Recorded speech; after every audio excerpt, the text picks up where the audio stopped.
We can breathe easy tonight, Bulls Nation. How are you guys all feeling? Look, I know some people will come in here and say, why are you getting excited over one win when the Bulls just lost 8 of their last 10 games? Well, I'll tell you why. First of all, this was arguably one of the biggest games of the year for the Bulls in terms of the remaining games on their schedule, the fact that the Raptors were only 1.5 games behind the Bulls going into tonight, and the fact that the Raptors have been rolling recently and the Bulls have not. That showed a lot to me that the Bulls came out and hit these guys pretty hard, especially in the second half, to secure a much needed win and a blowout win.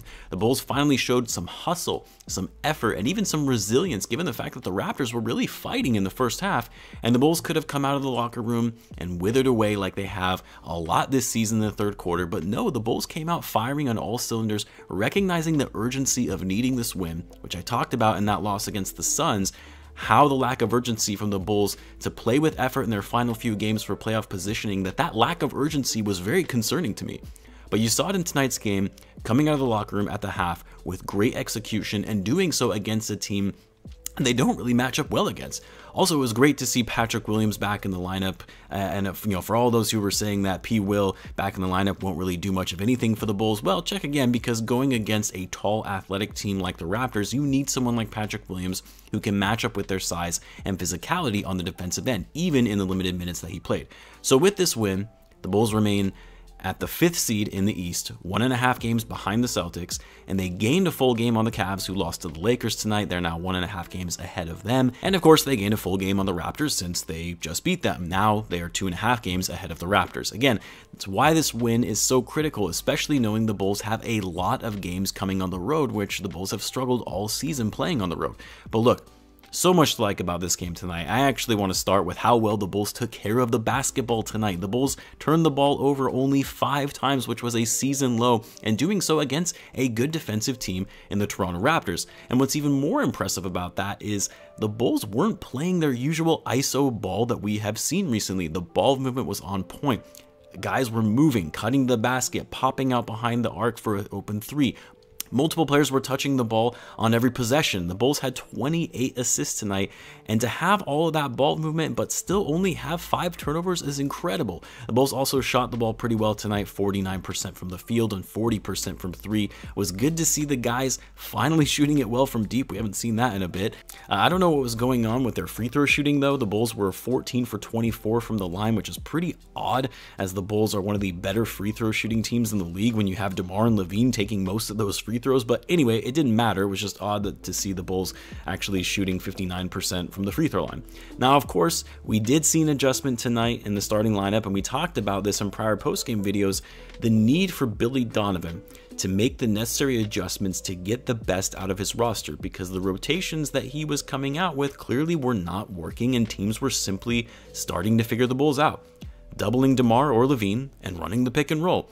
Well, we saw Donovan opt to start Alex Caruso tonight over Dosunmu, and I think this was the right call. Like, even though you don't necessarily see it in the stat sheet with the numbers that Caruso put up, there was something to be said about having an experienced player in the starting lineup when you're playing in critical games closing out the season. It's nothing against Ayo, because he's been incredible this season, has stepped up in a huge way for the Bulls with Lonzo Ball being out, and Ayo was great off the bench. Having Ayo coming off the bench gives the Bulls more depth, playmaking, defense, and scoring in that second unit. That's what I was doing before he was put in the starting lineup. Tonight, he puts up 11 points on 5 for 9 shooting, 6 assists, played solid defense. That's what's great about getting this team fully healthy, because then you add even more depth in the second unit with guys like Ayo and Coby White, even though Coby wasn't that good in this game. And then, of course, Patrick Williams comes back in his first game since October 28th, plays 19 minutes, puts up 7 points on 3 for 8 shooting, hit a 3, showing off some of that range. What I liked seeing from Patrick Williams was that he was actually being more aggressive on offense in the limited time he was out there over the times that we saw at the beginning of the season in his first 4 games. But obviously the 2 biggest pieces for the Bulls were DeMar DeRozan and Zach Lavine, and I'll get to Vuce as well because he had a solid game too. But both Lavine and DeRozan stepped up in big ways tonight after having lackluster games in Phoenix. DeRozan scored 26 points tonight on excellent efficiency, shooting 11 for 14, and didn't even need to get to the foul line to be effective like we're used to seeing. He also had 5 rebounds, 3 blocks, and a steal. He was plus 13 on the night. Lavine, a really big game for him, particularly in the third quarter. and he really led the Bulls on that third quarter run to give the Bulls that separation that led to that big lead that the Bulls never looked back on going into the fourth quarter.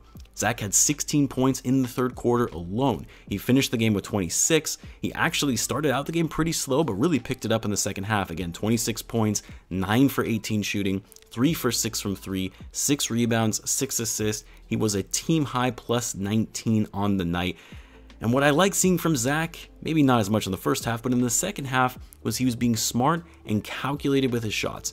He was making the extra pass when needed. He wasn't getting tunnel vision, even when the Raptors started to go on runs and gaining momentum. He was calm and collected, and that's what I want to see from Zach Lavine, especially knowing he's likely going to be the future piece of this franchise as DeMar DeRozan starts to age and is putting up the type of season that we're currently seeing.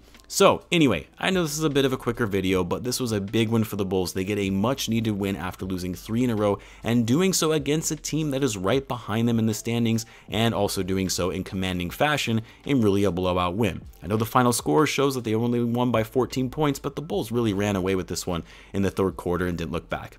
The Bulls have an even bigger test tomorrow, going against the Bucks in Milwaukee on a back-to-back. It's time for the Bulls to prove that they can beat these top-tier teams, and let's hope we can get a little bit of revenge on Grayson Allen. But let me know what you guys thought of tonight's game. Be sure to tune in to tomorrow's game as well as my live chat for it, both on the channel and in the Discord. Until then, guys, as always, be sure to subscribe if you're a Bulls fan, as I do post daily Bulls content. Thanks again for tuning in, guys, and I will catch you in the next one.